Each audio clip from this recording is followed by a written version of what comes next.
Hello student, good morning to all. Today we have another application of Gauss theorem, that is electric field due to uniformly charged spherical shell. यहाँ पे हम एक electric field intensity को determine करेंगे किसी uniformly charge spherical shell में के कारण किसी पॉइंट पर इलेक्ट्रिक फील्ड इंटेंसिटी कितनी होगी। यहाँ पे हम 3 केसेस इसमें स्टडी करेंगे। पहले केस में हम देखेंगे कि outside the shell electric field कितनी होगी, inside the shell electric field कितनी होगी और surface of the shell electric field कितनी होगी। First of all look at the diagram.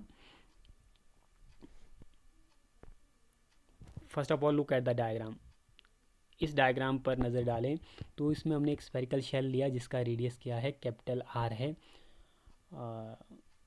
और उसके अराउंड हमने एक गॉसियन सरफेस लिया जिसका रेडियस हमने क्या माना, स्मॉल आर है।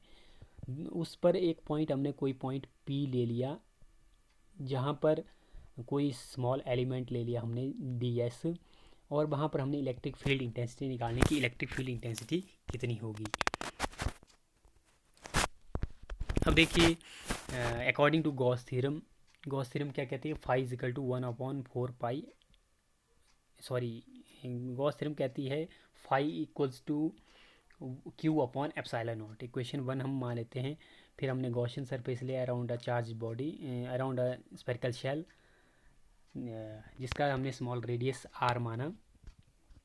अब हम देखेंगे कि जो फ्लक्स होगा इस गॉसियन सरफेस पर फ्लक्स कितना होगा, यानी कि पहले हम निकालेंगे फ्लक्स। अब देखिए फाई इजिकल टू होता है, आपको पता है phi is equals to closed integral E vector dot d s vector. तो हमने डॉट प्रोडक्ट को हटाना है यहाँ पर, तो फिर आएगा हमारे पास phi is equal to E D S cos 0 degree, क्योंकि इलेक्ट्रिक फील्ड और एरिया एलिमेंट या स्मॉल एलिमेंट के बीच में जो एंगल बन रहा है दैट इज़ 0 डिग्री। तो हमारे पास cos 0 की वैल्यू आपको पता है, cos 0 की वैल्यू होती है 1, और फाई इक्वल्स टू किसके बराबर आएगा, ई कांस्टेंट है, ये इंटीग्रल के बाहर आ जाएगा, ई इंटीग्रल डी एस का मतलब है ये जो गॉसियन सरफेस आपने ड्रॉ किया है around a spherical charge shell, तो ये जो इंटीग्रल डी एस का मतलब है ये टोटल एरिया, इस टोटल सरफेस एरिया इस स्फेरिकल सरफेस का कितना होगा। तो उसमें आपको पता है टोटल एरिया ऑफ स्फीयर कितना होता है, ये होता है 4 पाई आर स्क्वेयर। तो इसकी जगह मैंने भरना है 4 pi R square, phi is equal to E into 4 pi R square, equation 2 from equation 1 and 2। अगर इक्वेशन 1-2 को देखें हम तो E into 4 pi R square equals to हो जाएगा Q upon epsilon not.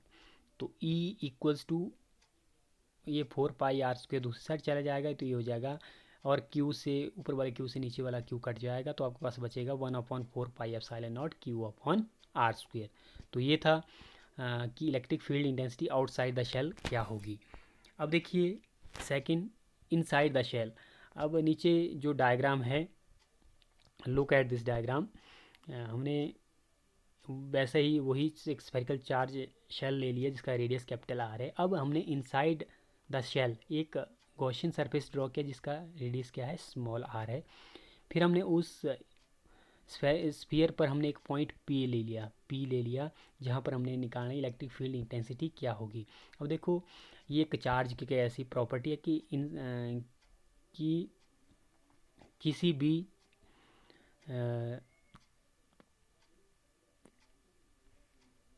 Charge shell के इनसाइड जो चार्ज होगा वो क्या होगा, ज़ीरो होगा, क्योंकि चार्ज हमेशा लाई करेगा एट द सरफेस। तो हमारे पास चार्ज क्या हो जाएगा, ज़ीरो।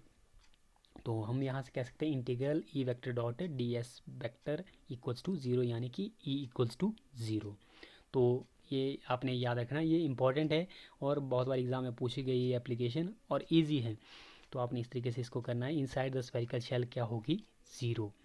अब थर्ड है out on the surface of the shell. अब सरफेस ऑफ द शेल का मतलब है आर, ये जो कैपिटल आर है ये हमने डार्क जो ड्रॉ किया एक स्फीयर जिसका कैपिटल रेडियस आर है।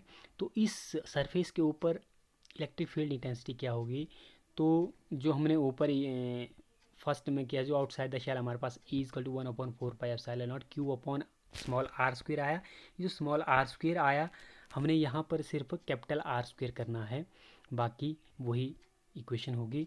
तो इस तरह से हम इस एप्लीकेशन को सॉल्व कर पाते हैं कि इनसाइड द शेल कितनी होगी, आउटसाइड द शेल कितनी होगी, और surface of the shell electric field intensity कितनी होगी। Thanks and have a good day.